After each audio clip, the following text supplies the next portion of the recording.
Muy buenas noches a todos los presentes en el chat y muy buenas noches a todos los amigos del Coven Internacional Ecléctico. Hoy tenemos una jornada más del taller de simbología y el símbolo que vamos a tratar, estamos comenzando por símbolos que están muy a la orden del día, a nuestro alcance, en nuestra vida cotidiana, y que estamos más o menos familiarizados con ellos. Y, y viendo de que algunos tienen sus orígenes en las culturas más arcaicas, de las que a veces nos gusta a nosotros estudiar, en esas que se esconden en las leyendas más antiguas, repletas de mitos y de magia, pues con ilusión abordamos hoy el símbolo que en la actualidad representa la iconografía del gremio de la farmacopea, el símbolo de la farmacia, que como todos los aquí presentes sabemos, es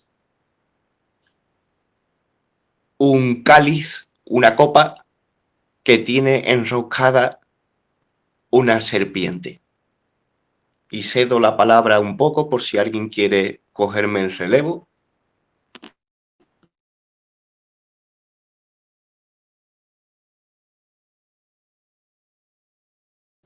Bueno, pues prosigo un poquito. Resulta de que a la hora de investigar, bueno, en primer lugar, el, el símbolo, estamos familiarizados con él, lo vemos como un símbolo, mmm, para algunos puede ser amistoso, cuando algún familiar ha necesitado un, un antibiótico en medio de una madrugada, buscando una farmacia de guardia. Para otros se ha convertido en un símbolo que para algunos le ha defraudado un poco en los últimos tiempos. Al buen entendedor, pocas palabras valen. Pero a mí, por ejemplo, es un símbolo de que lo que primero, una vez de que, vale, está así, lo tenemos así socialmente, pero ¿qué es lo que sucede ante la mirada de a las personas que nos encanta la simbología y nos encantan esas leyendas antiguas y ese estudio de la magia blanca y esas cosas? Porque vemos que es un símbolo demasiado fuerte. Estuvimos, por ejemplo, en la sesión anterior hablando del Uroboro, hablando de que el Uroboro mezclaba dos símbolos muy fuertes, que era el círculo y la serpiente.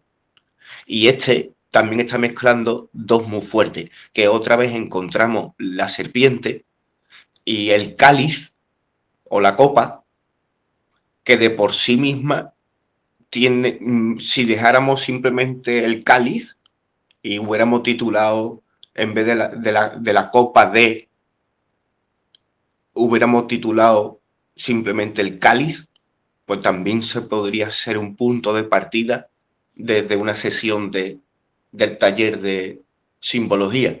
Pero hoy de nuevo tenemos un símbolo que combina dos elementos, la serpiente y el cáliz. Muy comprendiendo de que tiene su valor mágico, ya al que le gusta sacarle el valor a los símbolos, pues mmm, confieso de que este símbolo en particular ha tenido para mí siempre un valor que lo voy a compartir ahora mismo, pero también confieso de que por preparármelo un poco, pues he descubierto muchísimas cosas, porque la verdad es que en un principio ni siquiera sabía el nombre del símbolo.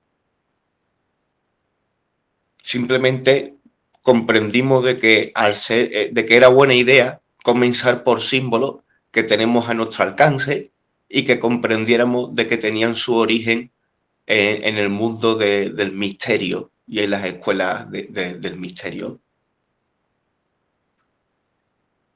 En un principio, la interpretación que del arte de la simbología yo le sacaba al símbolo en sí es una esencia muy vinculada a ese principio de la homeopatía, que tiene que ver con el conocimiento de la dosis. El conocimiento de la dosis es la vacilación que hace la persona instruida en una escuela a través de una tradición. Porque para conocer los elementos químicos de las plantas, conocer sus efectos, conocer la dosis y un montón de cuestiones más, el cómo elaborarlo, la proporción que se necesitan, todo eso que es el mundo de la química orgánica, pues sucede un poco como con la astrología, de que es un conocimiento que se pierde en el tiempo y que se pasa por tradición. Se va pasando de una generación a otra de forma oral a través de libros, pero lo que sí es verdad es que la generación que llega va cabalgando sobre ese conocimiento, ¿no? Y la astrología se ve muy claro porque se ve claramente de que para comprender el cielo han tenido que haber anotaciones de más de una vida. De ahí es donde viene la importancia a veces de lo que son las escuelas de misterios de la antigüedad, de que los proyectos que abarcaban eran proyectos que eran más grandes de una vida. Y proyectos más de una vida solo lo pueden llevar a cabo grupos extrañísimos, con códigos de honores muy marcados, con juramentos muy claros y con observaciones muy grandes.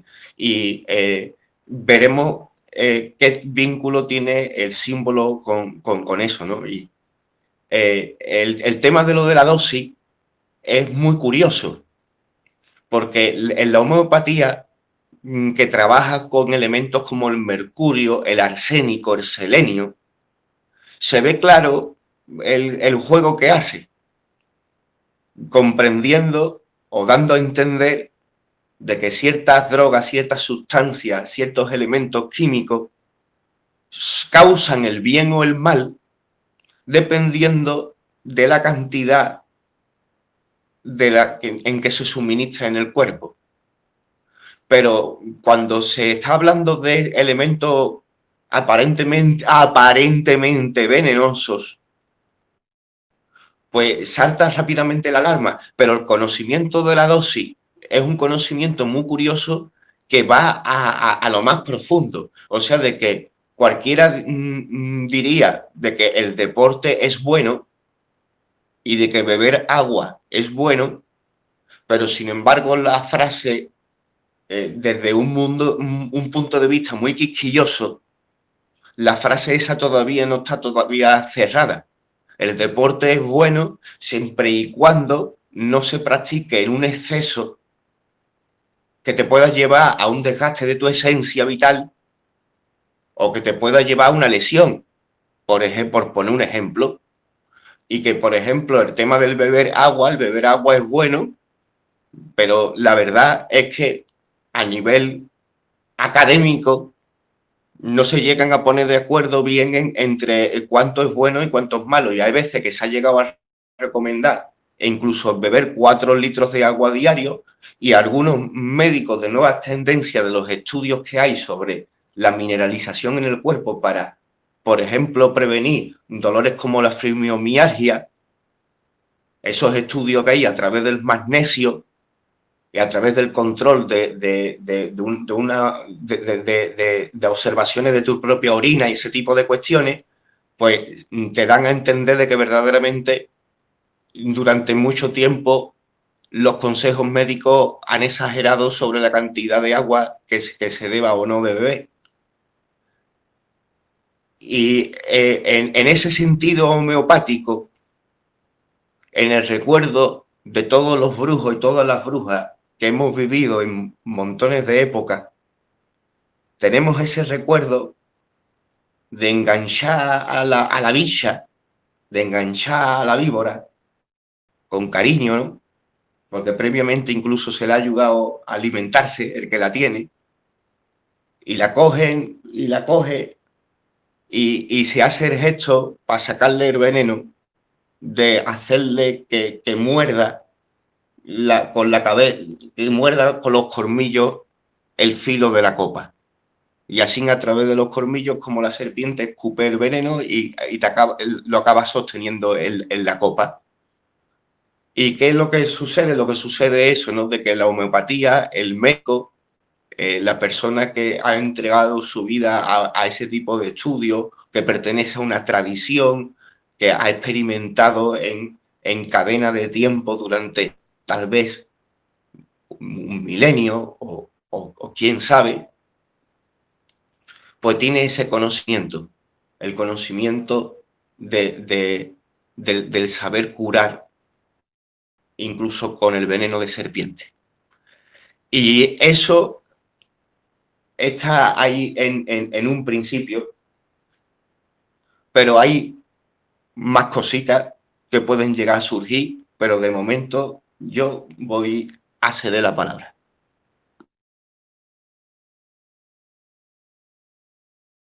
Todavía no hemos dicho ni el nombre del símbolo, ¿eh?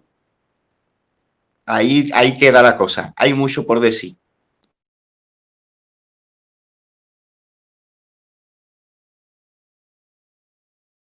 Vale, me costó entrar otra vez al grupo. Bien.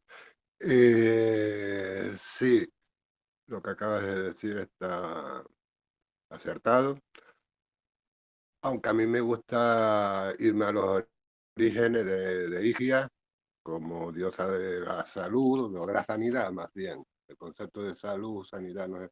Higia tomó una relevancia y una importancia y un culto por las condiciones de la medicina, de curar a las personas que no tenían salud, vamos a decir, no ya la medicina, sino no había existido todavía. Entre otras cosas, pues por supuesto, era recuperar la salud de los seres queridos, la propia, en fin. Él tenía una función de un valor que merecía la pena pues destinar financiación y todo esto, que era recuperar a los soldados. En aquel tiempo la guerra era de otro modo y dentro de las diferentes fuerzas que se oponían en la guerra también había personal formado en reparar de las heridas. Incluso de eutanasia, un soldado que ya no era recuperable, pues por compasión se le facilitaba.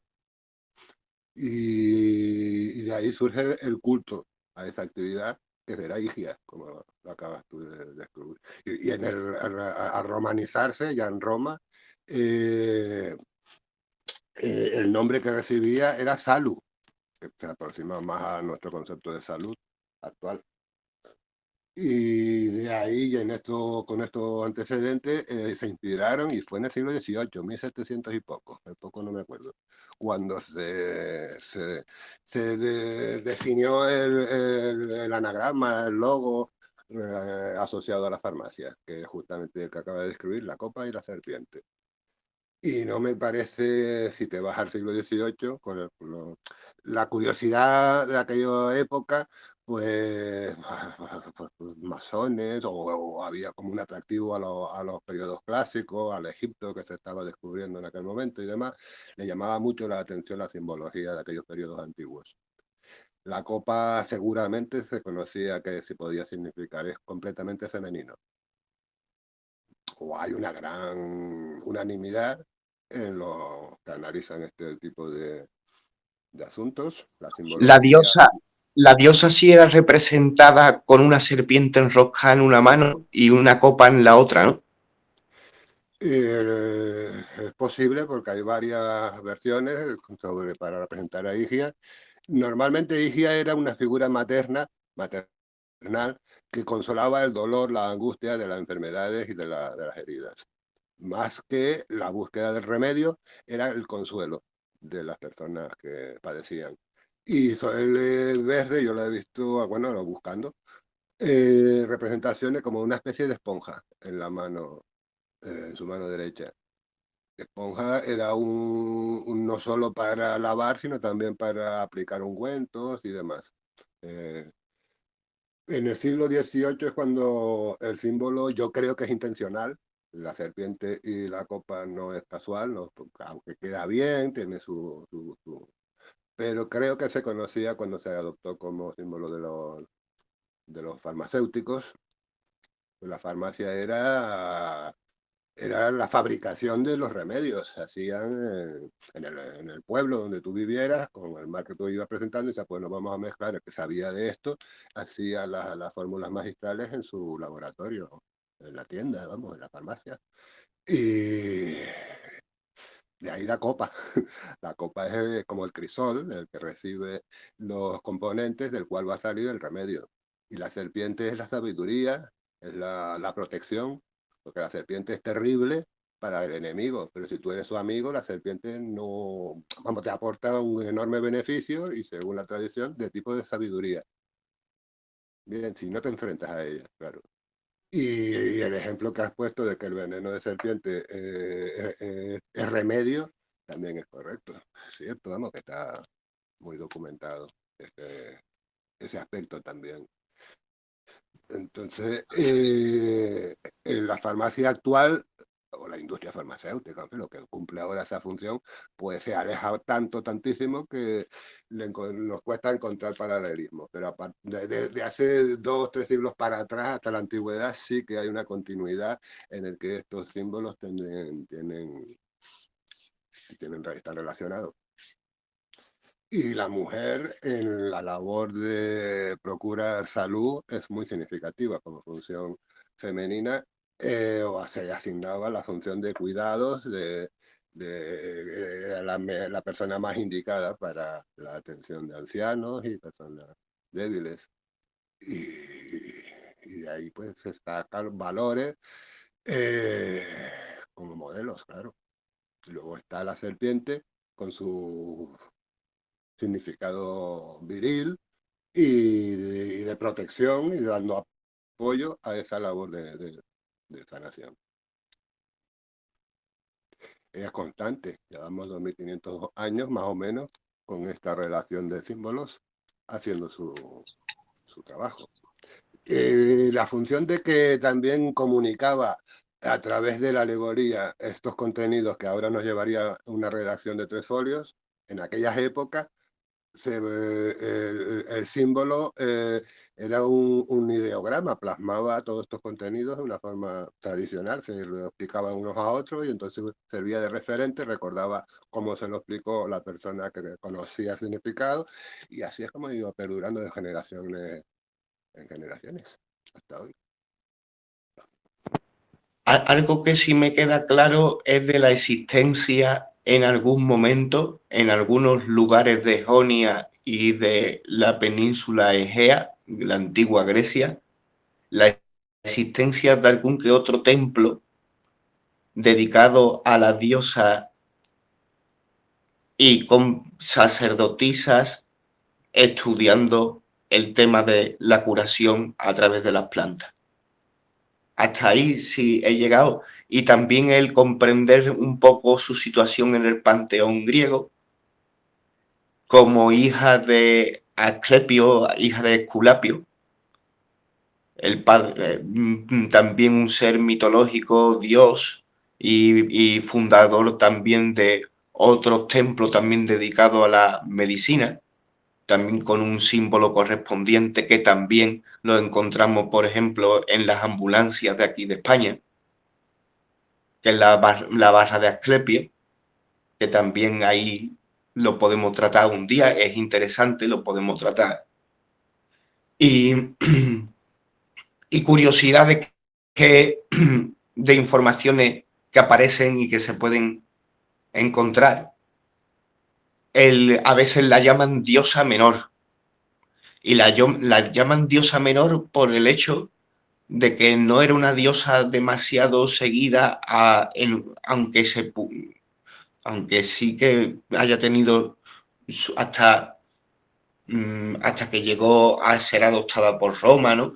Pero sí que verdaderamente, digamos que tenían sus devotos, tenían las personas que estudiaban en ese templo, los sacerdotes, las sacerdotisas, pero te dicen que es una diosa menor.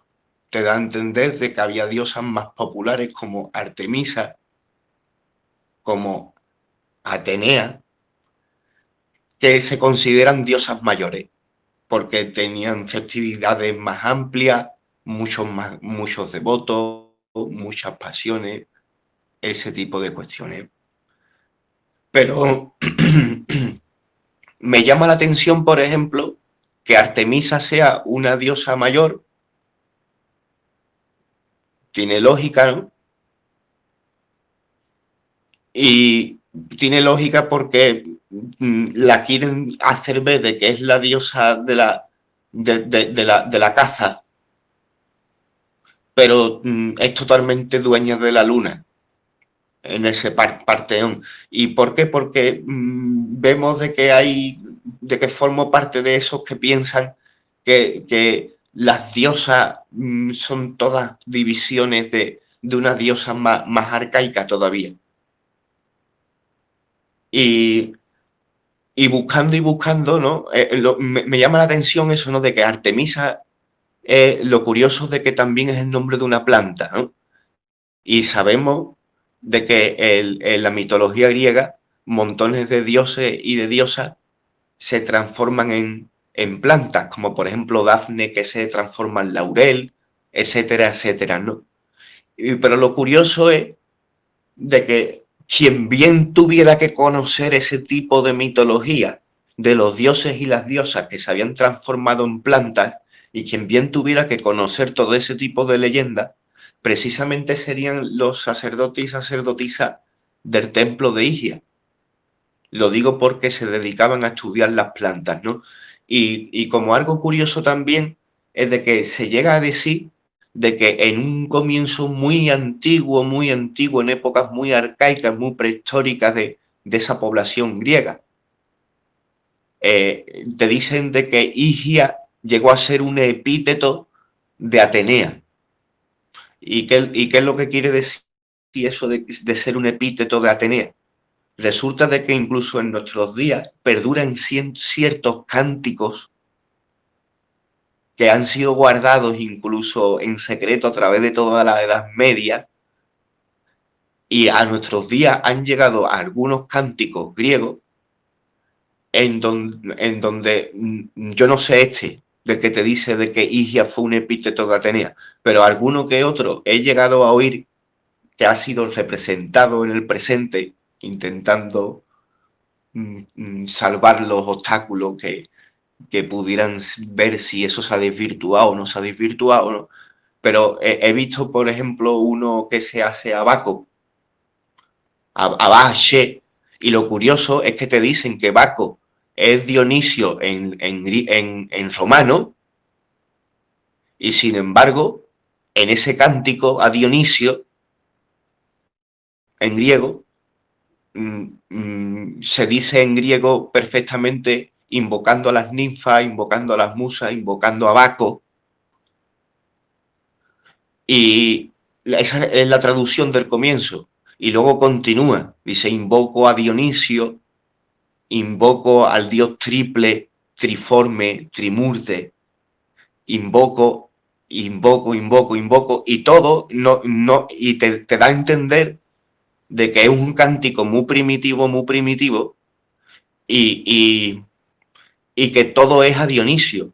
Todo es a Dionisio. Y Dionisio, verdaderamente, el origen de esa palabra Dionisio puede ser la palabra divinidad en masculino, lo mismo que Diana es como decir diosa, como es un decir Dios es diosa. Y eh, se supone de que llegó a formar parte, de que en un comienzo llegó a haber una canción, un cántico dedicado a Atenea, en donde se decían muchos adjetivos a Atenea y que de eso también dio origen luego a muchas divinidades, ciertos aspectos de esa sabiduría que era lo que representaba a Atenea, ¿no? Pero eso es un poco distintas formas de interpretar la mitología, pero sí vemos de que cabe la especulación en el terreno del estudio de la mitología, porque incluso la, la mitología, incluso que no hace tantas piruetas como las que yo estoy haciendo ahora, coger la más allegada y la más cercana, comprenderemos de que incluso a la hora de estudiar las fuentes que hay sobre la diosa Higia, veremos de que hay un tal escritor que era un poeta que cuenta en tal libro tal cosa, de que hay un dramaturgo que en una obra de teatro dijo otra cosa, y de que hay un libro que recoge los dioses y las diosas de un templo y de no sé qué, que dice otra cosa. Y que luego está lo que la cultura popular ha permitido, ¿no? Y en la cultura popular sí queda la diosa Higia como hija de Asclepio, habiendo tenido Asclepio 9 hijas, que le ve un vínculo muy fuerte a las 9 musas, pero que las 9 musas son todas dedicadas a las 9 artes nobles, al cante, al baile, al dramaturgo, ese tipo de cuestiones, ¿no? Sin embargo, las 9 hijas de Asclepio son todas dedicadas al mundo de la medicina y de la sanación. Tiene, por ejemplo, una hermana que es panacea, que panacea sería como la medicina suprema. Y si queréis paso la palabra, pero también me quedaría alguna cosilla por comentar de información que me pasó hace unos días Genoveva, que me pasó hace unos días Geno, y, y si alguien más quiere compartir.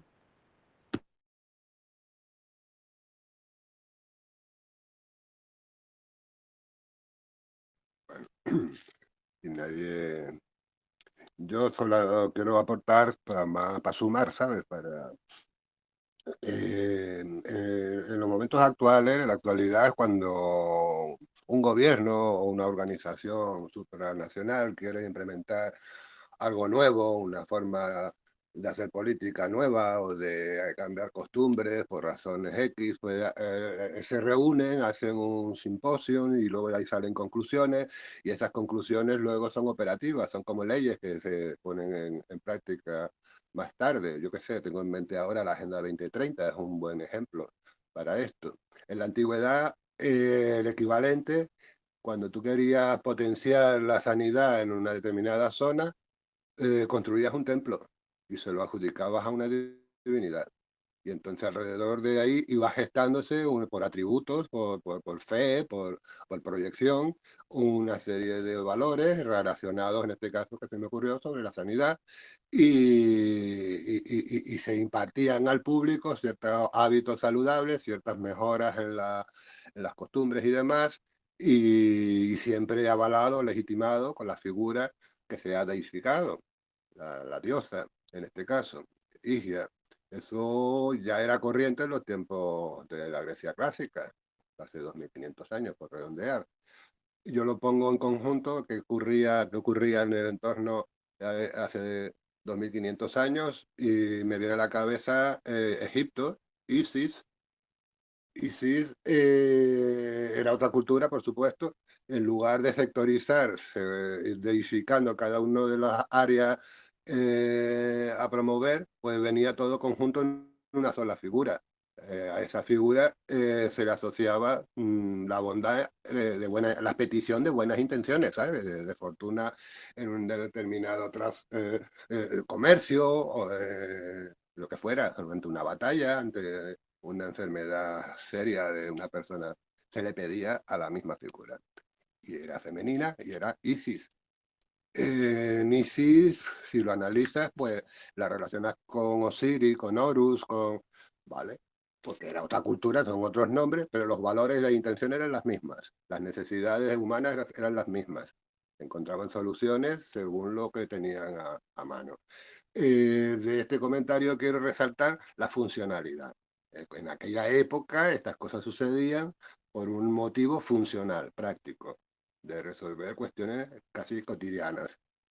Y van quedando como bagaje según vayan transcurriendo las generaciones.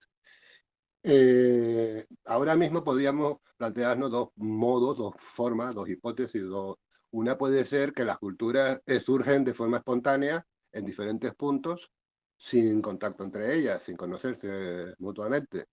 ¿Por qué? Porque se encuentran soluciones a problemas, pues soluciones similares.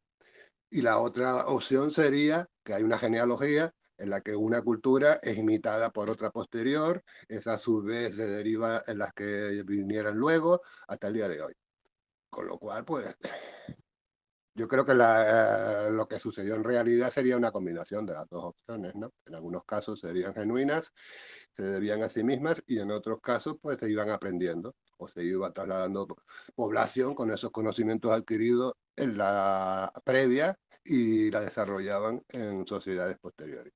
Bueno, en ese caso, ahora es fácil hacernos como un batiburrillo, mezclarlas todas o como si, vale, es natural. Pero me parece un ejercicio interesante el tomar como principio motivacional que causa, que provoca este tipo de soluciones, la búsqueda práctica, funcional, a resolver problemas. Problemas que son muy materiales, descubrir un ungüento que calma un dolor, sus componentes y su preparación y su aplicación. Y hay otros problemas de tipo espiritual o de tipo psíquico o de tipo psiquiátrico, si me apuras, ¿verdad? En la actualidad se aplican ese tipo de técnicas. Y cada una de estas dos opciones va desarrollando una, una cosmogonía, un culto. En la Grecia clásica, los elfos, elfos, delfos, los oráculos, solo daban consejos, no te daba nada material, se acudía a consultar o la suerte, la fortuna con la batalla que es inminente, quién la va a ganar, y te daban una respuesta. Perdón, pero es que me salta el tener el poder, el deseo de saltar un poco. En el oráculo de Delfo, con toda la importancia que tuvo de que le consultaban todos los reyes, incluso los que estaban enfrentados unos con otros, daba consejos. Le dio consejos a Diógenes, a Sócrates, a un montón de gente que fue a pedir consejo allí. Pero, ojo, curioso, de que lo que ponían a una virgen que tomaba el humo del laurel a tope, que entraba en trance y que lo que decía era un murmullo que solo lo oía el Séforo, lo tenía que dejar ahí, ¿sabes? Y luego el Séforo lo decía, y luego encima lo que decía el Séforo era a veces una poesía que a veces a la gente la entendía y disculpa la interrupción. Fortuna, viene al caso. Pero de lo que se extrae es la parte práctica, no el método que usaban, pues es interesante también, pero El método se me viene a la creo, cabeza ahora el tema de las apariciones. Lo que pasa es que ya es irme por los cerros de Úbeda y mezclar demasiadas cosas. Pero se me ha venido a la cabeza lo que estuvimos hablando días atrás de las apariciones marianas y esas cosas. No, no sé cómo llegaba a enlazar tal cosa, pero sí es un poco. viene al caso, Manuel, o por lo menos la intención mía. Como cualquiera que sea las formas que tome, en definitiva, la causa es intangible, se busca una solución, se busca algo práctico, aplicable, consuelo o consejo, y tenía un retorno, tenía un efecto, tenía una aplicación que fue determinando, según las decisiones tomadas en base a esas prácticas, que fueron moldeando el devenir de la historia, la fueron se aplicó y tuvo sus consecuencias. Y eso sucesivamente durante siglos y siglos ha sido así. Entonces hay como si fuera el ángulo muerto al que no llega el raciocinio, no llega el cálculo, no llega la parte, digamos, más... Se recurre a la hipótesis, se recurre a un consuelo anímico que te coloca en una posición de actividad. Como fui consolado, ahora estoy en activo y aplico lo que fuera, el guerrero en la batalla, el matemático en sus cálculos y el ingeniero lo convierte en una cosa práctica. Eso es lo que daba función, le daba sentido, era práctico, era útil, era valioso. Y por eso queda en la memoria. Lo que funciona se repite y se cuida y se transmite a las generaciones posteriores.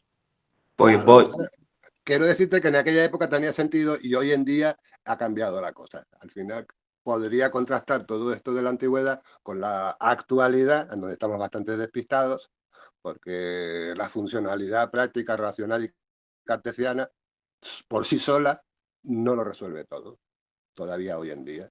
Y ahí viene a caso lo que acabo de mencionar de las apariciones marianas y de la reacción social frente a ese fenómeno, que es bastante llamativo, porque cumple una función. ¿Está a, justificado? a mí el juego ese de... porque sé que, mira, las apariciones son y yo no estuve allí. ¿No? Luego sí sé que hay un juego, luego comprendo, al haber visto 3 o 4 documentales sobre Lourdes y Fátima y esas cosas, pues llego a comprender de que hay una trama sobre el cuándo revelar tal secreto, cuándo revelar tal milagro, uno le dijo en el oído antes de morir a no sé quién, y todo eso me ha recordado al susurro de la Virgen del oráculo de Delfos. Y, y a ver qué más cositas había de cosas que me han resonado de lo que hemos hablado, del misterio de las conexiones que ha habido siempre a lo largo del planeta, ¿no? De que si hay telepatía o simplemente ha habido siempre conexión comercial o el tema de las mismas soluciones a los mismos problemas, ¿no? El manuscrito Borgia. Estoy por compartirlo estos días, estoy también mirándolo un poco y trabajándolo un poco. Es de cultura mesoamericana, lo digo así porque se discute su origen, se tienen grandes evidencias de que es de la cultura esta que hemos tratado, de los toltecas, de los náhuatl y eso, y son unos manuscritos muy bien conservados que se saben que son precolombinos. Y los expertos comentando a pie de página las ilustraciones te comentaban, o sea, no solo te interpretan la lámina, sino luego te hacen ciertos regalos. Y a lo mejor te dicen, bueno, pues aquí está el dios no sé cuál, y que está haciendo esto y lo otro, y lleva la lanza de tal y de cual, y era el dios de tal planta, porque en su mitología también ese dios también sabía transformar una planta. Y si solo hubiera sido uno, pues lo hubiera dejado ahí. Pero sucede con varios y ahí ya le veo esa similitud, ¿no? Porque fíjate tú, Artemisa, lo grande que es Artemisa, y que si con la luna, que si la cacería, que si esto, lo otro, y luego el vínculo que tiene con una planta, pero claro que es una planta totalmente curativa, totalmente querida, que es con la que se hace la mosibustión, que se hace en ungüento, en aceite, en infusión, y bueno, y cedo la palabra un poco, y algunas cositas también quedan por ahí.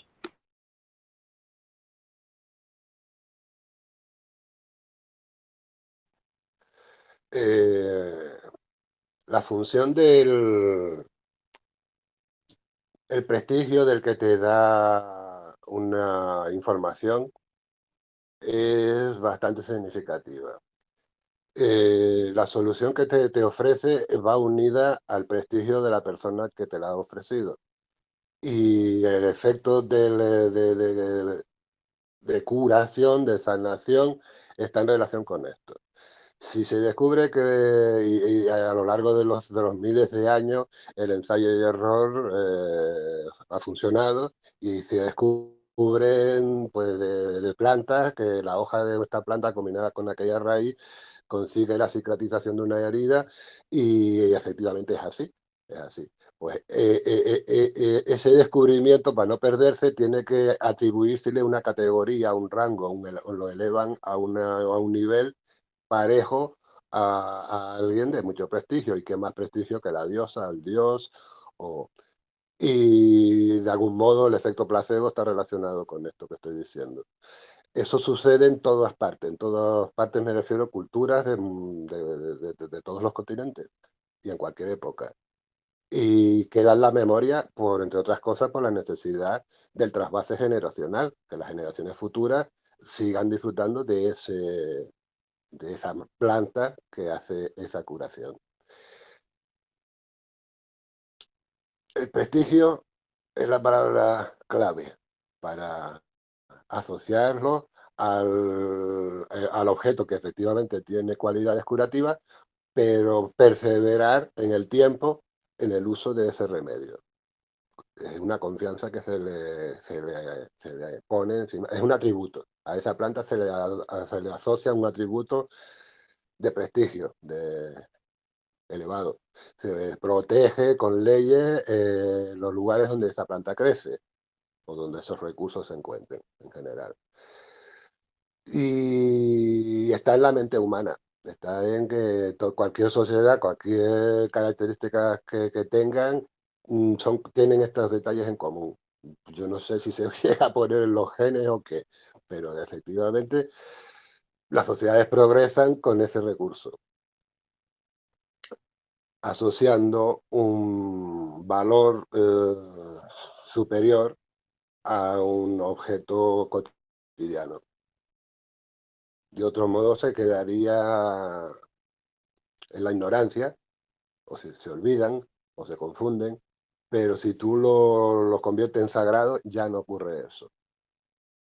Ya hay personas que dedican su vida al cuidado y al cultivo de esos recursos, porque tienen un reporte práctico para la sociedad del momento. ¿Cómo lo haces? ¿Cómo haces que asociar esa idea, ese objeto y el uso de ese objeto? Pues con representaciones pintadas, esculpidas y ya últimamente escritas, ¿no? Yo no le veo más a esto.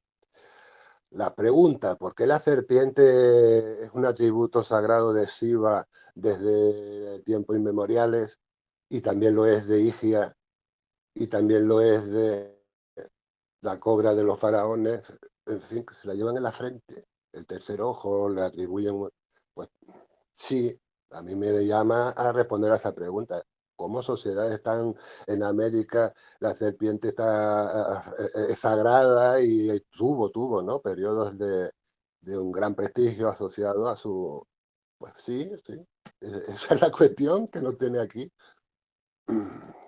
Las culturas antiguas nos enseñan, creo que nos quieren enseñar todavía hoy, que esos fueron descubrimientos revolucionarios que merecieron la pena perpetuarlos, y hoy nosotros estamos en que, ¿y por qué no tienen protagonismo en este momento actual?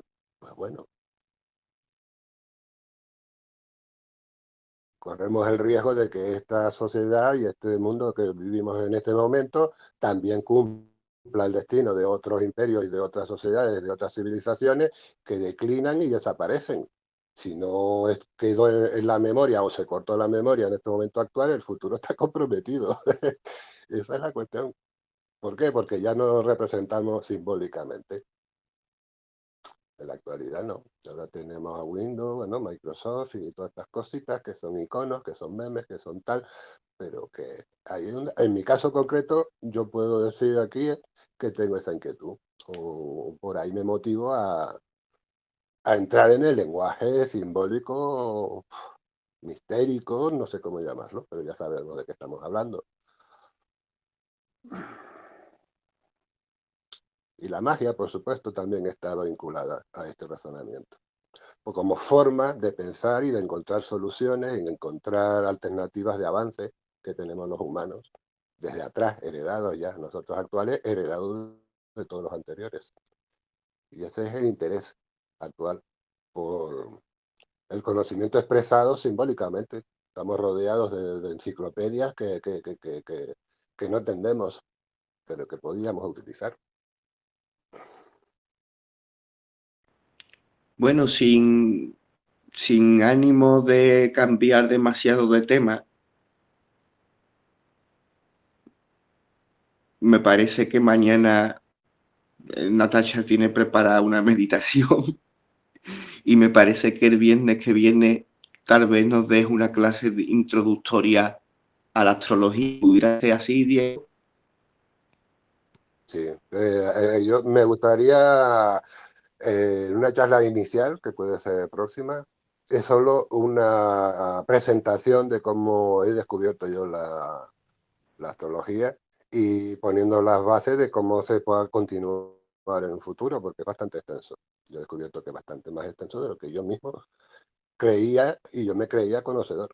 Ahora mismo estoy abriendo a aportes nuevos que me amplían el campo bastante. Eso sí lo puedo hacer. Pero me va a llevar tiempo. Yo sentí, pues bueno, ya les puse todo lo que sabía. Va a ser más una charla.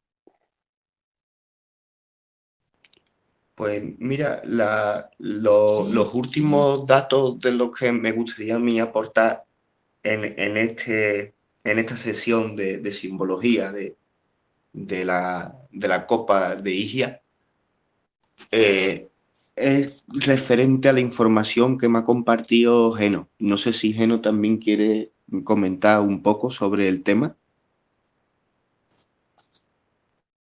Ya lo puedes comentar tú mismo.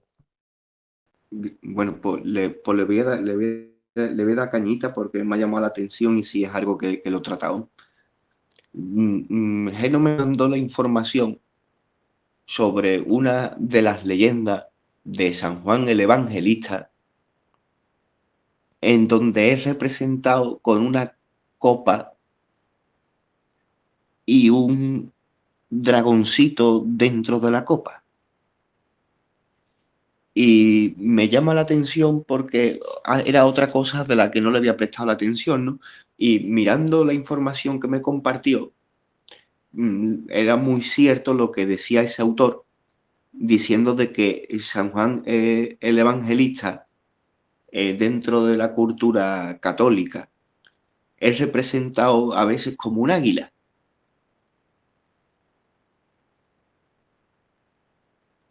El motivo por el cual está representado como un águila, yo sé por qué lo representan como un águila. A lo mejor importa un pimiento, la verdad, pero sé por qué a veces lo representan como un águila. Y es porque el Apocalipsis, las revelaciones, se le atribuye al propio San Juan Evangelista. Y ahí hay un párrafo, en la Biblia no se dice párrafo,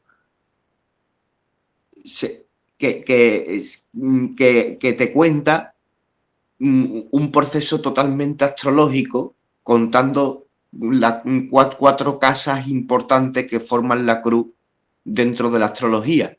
Y en la época antigua, las 12 constelaciones del zodiaco tenían a veces nombres diferentes. Habían cambiado, se habían truncado. Acuario sí era la mujer del cántaro, pero a veces algunos se habían cambiado por otros, tenían otros tipos de nombres. A veces al escorpión se le ha llamado Fénix, a veces a otro se le ha llamado de otra manera. A Leo siempre se le ha llamado Leo, ¿no? Y resulta de que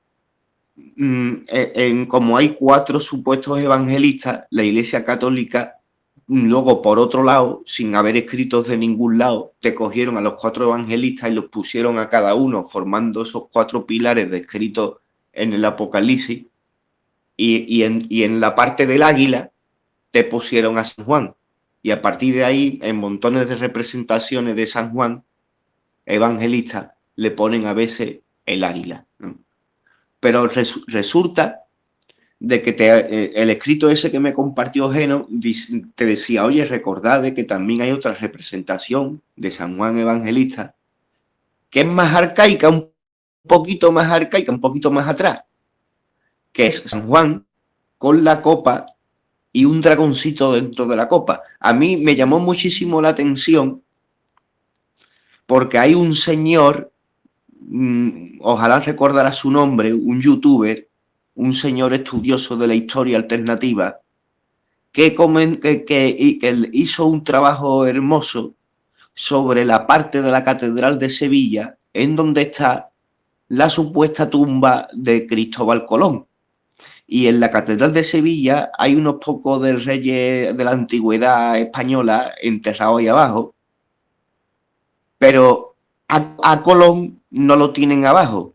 A Colón lo tienen en la capilla principal, en la parte de atrás del órgano, y te tienen unas estatuas de 4 personas, bastante grandes las estatuas, y que están llevando el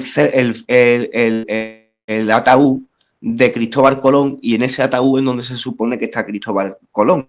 Pero este hombre historiador alternativo le llamaba la atención de que en esa zona en donde está la tumba de Colón, resulta de que las estatuas, que son ya bastante grandes, les llamó la atención de que las estatuas que están llevando la tumba de Colón llevan unos ropajes que las son larguísimas, como dando a entender que los señores llevan unos vestidos y unas ropas que no le corresponden, como si llevaran una camiseta de una persona que tuviera un tallaje mucho más grande. Lo curioso es de que esa tumba está enfrente de un tapiz gigante de San Cristóbal, que San Cristóbal era un gigante. ¿Y por qué está ahí San Cristóbal? Porque la tumba está ahí, Cristóbal Colón. Pero ¿tiene que ver algo Cristóbal Colón con San Cristóbal? No, no tiene nada que ver. Pero los dos se llaman Cristóbal, y en la decoración, pues parece, en la decoración mágica, pues parece de que eso pinta bien. Pero lo más llamativo es de que hay una mutilación. Las mutilaciones, las personas que estudian las catedrales, las mutilaciones les llaman mucho la atención porque ninguna son inocentes. Las personas creen que cuando una estatua griega, romana, católica, benedictina, esto, lo otro, le falta una mano o le falta un algo, piensan que siempre es que le falta la mano es porque se ha caído la estatua y se ha roto la mano. Pero cuando entras, por ejemplo, en la iglesia del Salvador de Sevilla, allí hay lo menos 5, 6 o 7 estatuas mutiladas. Y es porque a veces en las luchas intestinas por el poder de Roma, a veces han habido grupos de poder que hacían como las bandas, un símbolo con una mano, y había otros que las hacían con otro, y esto, lo otro, y así firmaban ellos a veces sus sellos mágicos. Uy, me estoy desviando. En esa zona donde el Cristóbal Colón hay una pequeña mutilación. Y este hombre, que tiene un trabajo muy bonito sobre toda esa zona, yo no había comprendido la mutilación de qué era, porque el hombre llega y dice, mira, aquí hay una mutilación, y en una de las columnas hay una imagen donde hay un señor que lleva una copa, y el hombre sabe que ha habido una mutilación hace poco, que hace unos 30 o 40 años, en la copa esa aparecía un dragoncito dentro de la copa, pero está mutilado, se la han quitado. Ahora yo ya entiendo que muy posiblemente fuese una de las muchas representaciones de San Juan Evangelista. Y lo curioso es que una vez que ya uno la descubre, ve de que en el folclore católico aparece más de una vez así, no solo con el águila, sino aparece muchísimas veces con el cáliz, y al aparecer muchísimas veces veremos que hay muchos cuadros representando ese episodio, porque eso viene de un episodio en su vida, en su supuesta vida, y en las muchas representaciones que hay, se ve muchísimas veces de que es una serpiente, un dragón, pero montones de veces se ve totalmente bordeando el cáliz como el símbolo que hemos estado analizando.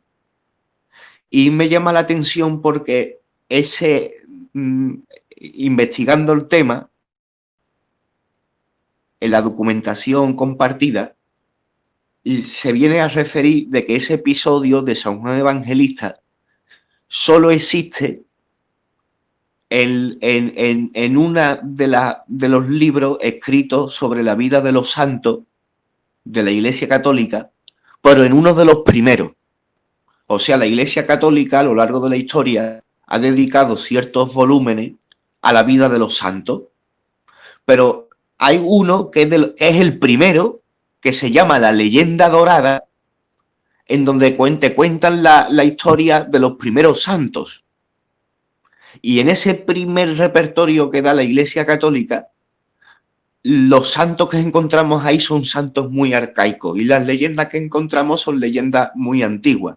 Entre ellas, ahí en la Leyenda Dorada, encontramos la leyenda del cáliz con el dragoncito de San Juan Evangelista y encontramos la leyenda del gigante San Cristóbal. Entonces, con todo lo que yo me he enredado, veo que no tenía nada que ver una cosa con la otra, pero sí hay que reconocer de que enredadas están las cosas. Y ahí están, ¿no? Y la leyenda esa de lo del cáliz con el dragoncito, con la serpiente de San Juan Evangelista, porque supuestamente San Juan Evangelista evangelizando en esa zona, te dice la leyenda que era en Efeso, había un sacerdote, supuesto sacerdote, sumo sacerdote, del templo de Diana. Es curioso porque si estaban en Efeso, no sé por qué le estaban diciendo Diana en vez de Artemisa, no lo entiendo. Tal vez sea así la cosa, tal vez hayan habido tantos templos, tantos epítetos que pudiera ser eso real o no. Y resulta de que en esa leyenda el sumo sacerdote pagano, malvado, maquiavélico, el malo de la película, pues se le acercó al bueno de San Juan Evangelista y le echó veneno en una copa de vino y se la dio a ofrecer. Y la leyenda cuenta algo bonito, que es que San Juan Evangelista cogió la copa, la bendijo y al bendecirla, el veneno se transformó en una serpientilla y que la serpientilla sí salió de la copa y que el santo se tomó el vino y que así, con la santificación que hizo, la bendición que hizo, no se envenenó. Yo me puedo quedar contento con esas enseñanzas porque sí creo en la fortaleza de bendecir las cosas cuando uno las siente de corazón, no como un mandamiento estricto de tenerlo que hacer siempre de una manera a la misma hora, o yo qué sé, cada uno la haga como quiera, creo en la bendición, pero me es llamativo de que simplemente se ve a San Juan Evangelista sosteniendo el símbolo en la mano. Está muy bien la historia que me cuentan, creo que hay moraleja y enseñanza en ella, pero al final lo que acabo viendo en la representación es, en toda regla, un señor, montones de veces, tengo que decirlo de esa manera, a veces incluso dicen que es señor nada más en el nombre, a veces incluso parece la mismísima diosa Higia, de lo afeminado que a veces se le representa. No es algo que lo tenga que decir yo, es algo que se ha hecho queriendo y en las manos de los pintores cada vez que han representado en montones de ocasiones a San Juan Evangelista, entre ellos Da Vinci, y nada, no, hasta aquí más o menos me he quedado a gusto. He visto en esta última parte de final que a lo mejor se desvía un poquillo el tema, pero me parecía interesante el nombrar ese primer libro del repertorio de los santos cristianos, por nombrarlo, por comprender de que en ella estar muy en esa, por ser la primera tanda de las santificaciones de la vida de los santos, hay mucho sincretismo, hay mucho entrevelado, hay y me ha sido llamativo. Y con esto, si alguien más quiere compartir alguna cosita más, me parece que vamos a ir cerrando porque llevamos ahora mismo 1 hora de grabación de este taller de simbología.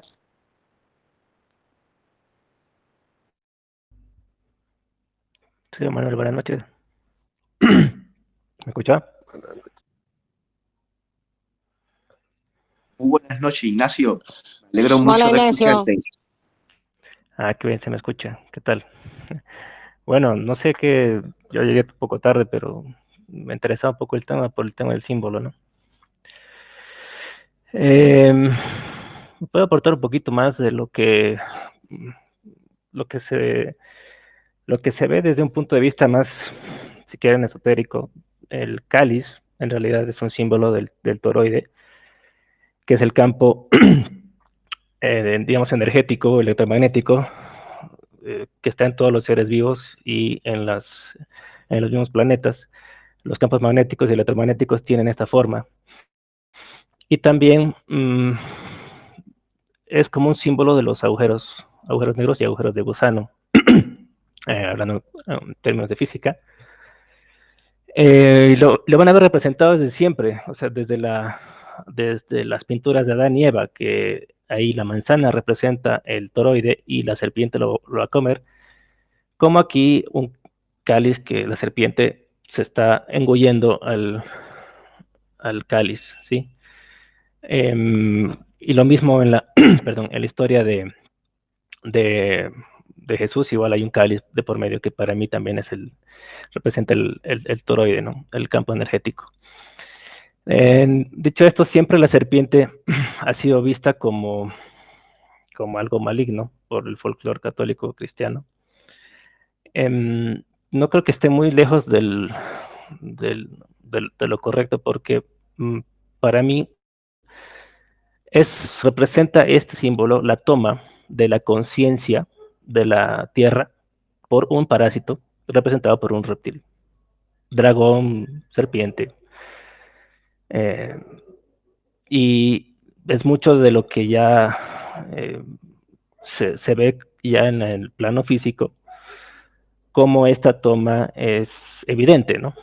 Si ustedes ven la sede de conferencias del Vaticano, donde dan en ese edificio grande, gigante, no sé en qué parte está de Roma, o no sé si está en el Museo del Vaticano, tiene la forma de una serpiente. Y bueno, están representados allá atrás los demonios, y es donde este Papa Francisco Sí, lo da, ¿no? por desahogarme un poco, Ignacio, Nacho. Aparece el crucifijo, la imagen de Cristo más abstracta, más fea y más depravada y más asquerosa que han hecho nunca, y la han puesto en un salón nuevo y gigantesco, ¿no? Pero lo curioso, foto, sí. cuando te alejas, lo curioso es que cuando te vas alejando, hace un efecto óptico y ese mismo crucifijo se va transformando como en la cara En la cabeza de una serpiente, sí. Y todo el edificio es una serpiente. Se ven hasta las ventanas son los ojos si tú lo ves desde atrás. Hay fotos por internet. En todo caso, la serpiente es una representación gráfica del parásito que está presente en esta tierra, en este plano, en este mundo, en este reino, que tiene el control de la energía vital de absolutamente todo ser que habita este planeta. Eso quería, pues no creo que no tiene nada que ver con la... O sea, tú siempre la vas a adornar para los no iniciados en las escuelas de misterio desde las antiguas civilizaciones hasta el presente. ¿Qué significa medicina, diosas, bondades, atributos físicos, así como el paraíso, etcétera? Y me llama la atención también de que es parecido también al caducio, ¿no? Que también es parte de la simbología de la medicina, ¿no? Tienen que, seguramente ya lo saben, estos seres son genetistas y tienen bastante más, yo creo que millones de años más avanzados en tecnología. Entonces, al ser una serpiente enroscada que simula también la cadena de ADN, están representando la toma del toroide del campo energético a través de la modificación genética y la tienen controlada. Por eso la serpiente mira hacia abajo. ¿Sí? Se lo está comiendo. En las representaciones de la diosa Higia creo que se denomina, si buscan en internet, siempre esa diosa, entre comillas, le está alimentando a la serpiente, le está dando de comer, se está alimentando. Entonces es muy simbólico para mí eso y creo que eso es lo que a mí me resuena de este símbolo. Eso quería aportar, Manuel. Bueno, a mí también me gustaría, ya para terminar, una idea genérica muy global. En la antigüedad hay calendario hoy en día, por ejemplo el calendario hebreo, si te ponen la fecha de hoy, pues parte del 5700 y un poco. En China creo que también su calendario va por ahí. Están contando como 2 y hasta 3 milenios más que lo que contamos nosotros. Un musulmán pues tiene su referente en Mahoma, siglo VII. Bien. En aquellos tiempos, si nos remontamos para atrás, como por lo menos en la coyuntura que dio en su futuro, creó a Europa, habrá que de Sumeria, Ur, Abraham y Sara, pues es el origen de referencia de los hebreos actuales, pero que nos involucra a nosotros culturalmente. El desarrollo de Sumeria, Babilonia y demás, como núcleo creador de cultura. Por el otro lado, Egipto y su historia y su cultura, que conocemos, también de esa época, abarca el periodo antiguo. Y corriendo el tiempo surge la cultura de Canaán, de la cual finalmente el cristianismo actual encontró allí su cuna. Bien, ahí es donde me quiero centrar, porque el culto representado como simbólicamente, ¿no? Con sus dioses y sus figuras aladas o sus figuras, los atributos que le ponían a sus referentes, como pancarta duradera, se esculpía en piedra para que durara y todo. La población veía como referente esas figuras, ahí hay un discurso, hay una declaración de principios, hay una declaración de intenciones. Eso son, aunque tú solo veas una serpiente alada, se pueden escribir libros sobre el contenido, el conocimiento que ahí se reflejó. A lo que voy es a que nos olvidamos del culto a Baal. Baal tiene su periodo, tiene su momento de exaltación, hubo un montón de valores asociados a ese culto y una cultura y una civilización que se desarrolló a su sombra, pero que por alguna razón se han empeñado en ocultar.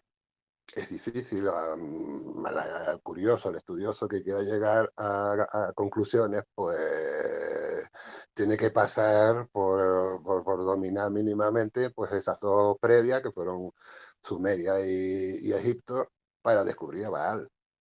Baal es un poco algo de lo que se afrenta a la cultura que hoy vivimos, que sabiéndolo o no, somos herederos del Pentateuco y de los cultos hebreos a través del cristianismo.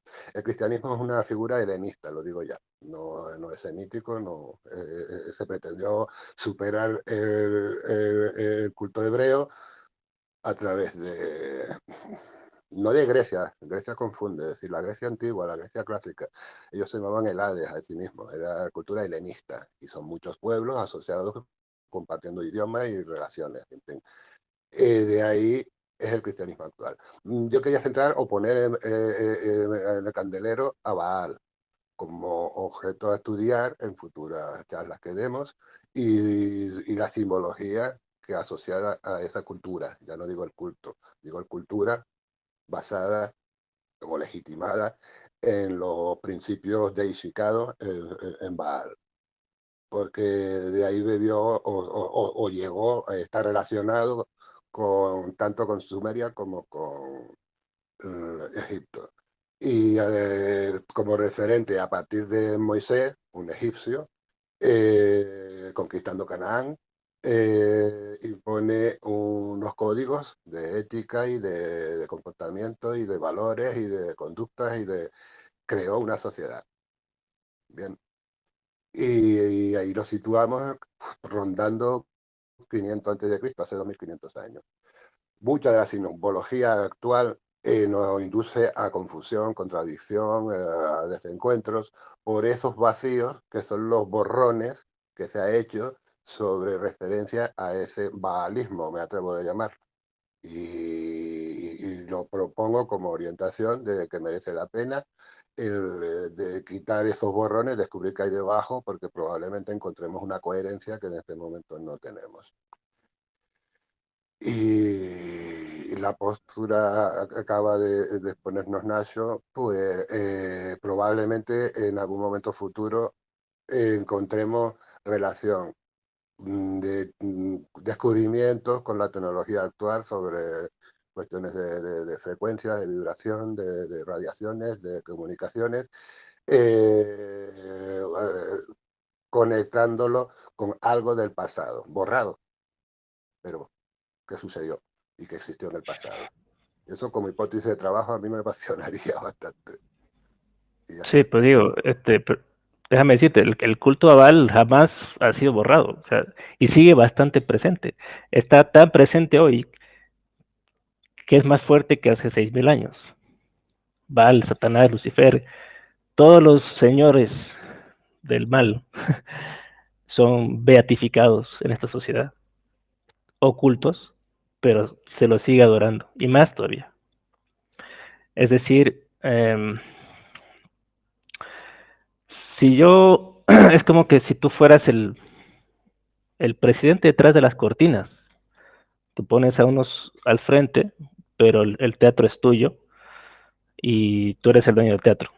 Entonces, las adoraciones en todas las religiones, ¿no? Por ejemplo, eh, se hacen cultos a todos estos seres.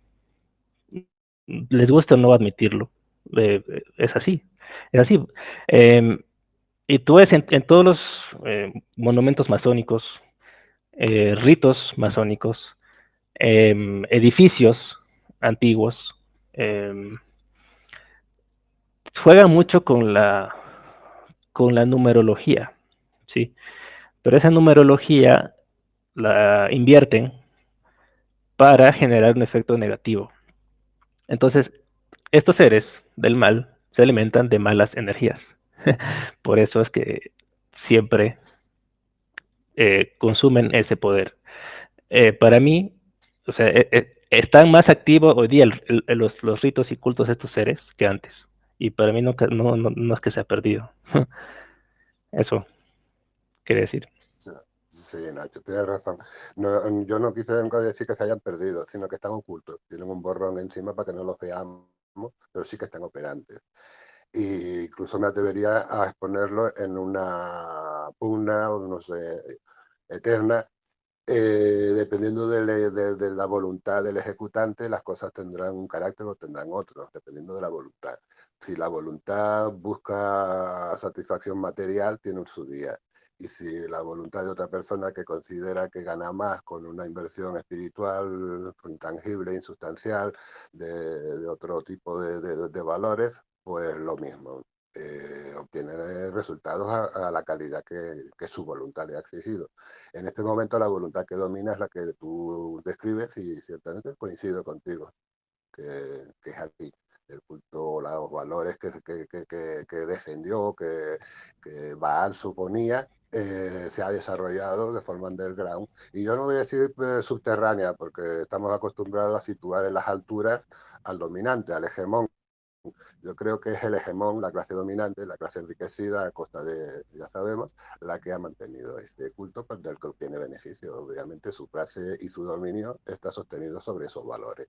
Lo que les renta, les sale más eficiente en mantenerlo a nosotros en la ignorancia. El que eso no existe, que esos son cuentos de vieja. Y sí, coincido contigo que en la actualidad probablemente tenga en algún momento que encontrar la pugna entre esos dos modos de interpretar la realidad y hasta ver el resultado de esta pugna. Bueno.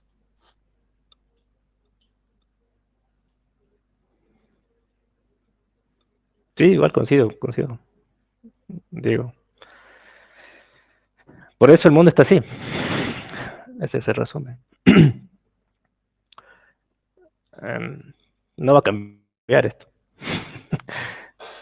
Yo creo que sí que puede Es ir así. cambiando a medida, creo que sí que puede ir cambiando a medida que la gente es más consciente de lo que hay y de toda la falsedad y de lo que se está adorando detrás. Y se me ha venido a la cabeza una imagen que la comento, que es Buda y los nagas. Buda sale muchas veces envuelto por serpientes protectoras. Y ahora no veía yo el hilo entre la serpiente maldita y las otras serpientes. Bueno, lo suelto, me ha venido. Y bueno, o sea, son tan reales como nosotros, solo que no los vemos. Se pueden ver con capacidades astrales, ¿no? Pero están aquí y viven aquí Que y se sí, alimentan de pero aquí. yo, exacto. Si esto no, yo creo que no lo dudamos y está muy bien ser consciente de ello y no ignorarlo y saberlo porque es la lucha verdadera. Pero mi pregunta estaba relacionada con, estábamos hablando de la serpiente y el cáliz, pero a mí me ha venido a la cabeza la figura de los nagas. ¿Sabéis las nagas, las serpientes? Ajá, con Pues, cola que vienen del mar. sí, pero sobre todo la imagen del Buda protegido por nagas. Es que no sé si incluso cuando está debajo de la higuera viene una gran tormenta y también le protegen. Pero ahora no sé si Es me lo que, estoy inventando. sí, es que obviamente estos eran los protegidos por los seres nagas. Todos han sido así durante toda la historia. Fíjate los monumentos que hay en India o en Japón o China. Dibujan a las serpientes detrás, creo que en México también, detrás de los hombres y son más grandes. A ver, yo creo que hace varios miles de años, como la percepción no estaba tan borrosa, digamos, no estaba tan alterada genéticamente, pues yo creo que los primeros humanos, si bien tenían un nivel intelectual inferior al que nosotros en teoría tenemos, tenían un nivel emocional superior que al que nosotros tenemos ahorita. Entonces sí podían verlos. En las sociedades antiguas siempre se dibujaban a los dioses con cabezas de animales. Bueno, pues para mí existían y los veían así. Y eran experimentos hibridizaciones que hacían para controlar a la primera sociedad, les enseñaron la agricultura, eran más grandes, eh, tiene mucho sentido. Eh, hasta que eventualmente tuvieron que, pues, modificar la percepción humana, o sea, hacernos nuestra visión más corta. Ustedes saben que el espectro electromagnético de la luz tiene muchos rangos, microondas, rayos X, rayos gamma, ondas de radio, y está el espectro visible de la luz, que es el que nuestros ojos, nuestras células de los ojos pueden percibir, que es un rango ínfimo, que no es creo que ni el 3% de lo que en realidad se ve. Es decir, que toda la luz que entra a nosotros en el día a día, de ese podemos ver solo el 3%. Es decir, que pueden haber muchas otras cosas que están pasando en las otras frecuencias, pero que no las podemos ver. Por eso decía que la otra vez, por ejemplo, que subieron un video de un ser saliendo de un tipo en blanco y negro, pues eso es montaje, porque una cámara no puede tener ese rango de frecuencias, ¿ya? Más que lo que el ojo humano puede ver. Pero de que están ahí, pues sí, se los puede ver, sí, con los ejercicios. Y creo que es la toma de conciencia que ha pasado hace tal vez 6.000 años, fue justamente cuando estos vinieron, implantaron una modificación a la evolución humana y, claro, son serpientes, son dragones, son seres que tienen esa apariencia, que no tienen algo que los humanos sí podían tener. Entonces, por eso están acá, ¿sí? Em, y guarda mucho con todos los maestros que han venido a lo largo de los siglos. Y las representaciones también están ahí. Es interesante para mí, por ejemplo, ver que en 6.000 años no se han tocado absolutamente ninguno de los puntos clave de esta matriz energética, ¿no? Todos los monumentos antiguos siguen ahí, o sea, todos los puntos, puede ser que estén deteriorados, tal vez un poco caídos, pero las pirámides siguen en pie en todo lado, desde México hasta Egipto, hasta China, o sea, no las han destruido, me refiero. Entonces, por algo, porque eso representa como los puntos de esta matriz energética que clasifican y dirigen la energía de los humanos terrestres, llamémoslo así. Bueno, hay más temas, ¿no? Pero basándonos en lo que es solamente esta simbología, pues sí, yo creo que es la toma de conciencia. Y creo que todos los cálices que se ven en los dibujos o en las obras históricas, me atrevo a decir incluso que hasta la ley de la gravedad, que no es una ley, la gravedad no es lo que enseña. Newton, que hizo, en teoría, o el cuento que dicen es que se le cayó una manzana en la cabeza, ¿ya? Entonces, la gravedad como conjunto, es como es una fuerza en realidad, rebote que la ciencia no la puede explicar de dónde viene todavía, solo son teorías. Bueno, es la toma de conciencia a través del toroide. Es como que la gravedad engulle a la manzana. Piénsalo así. Entonces, siempre que ven una manzana, cáliz, también el yin yang, el yin yang es un doble toroide en rotación visto desde arriba en 2 dimensiones. Es una representación gráfica del movimiento energético de nuestros campos electromagnéticos. Y obviamente la serpiente es la toma. Si no, no hubiera imágenes si no, el Vaticano no tendría una serpiente de monumento o de salón de convenciones donde hacen sus reuniones, ¿no? ¿Por qué no lo hicieron con forma de paloma blanca, digamos? O de león.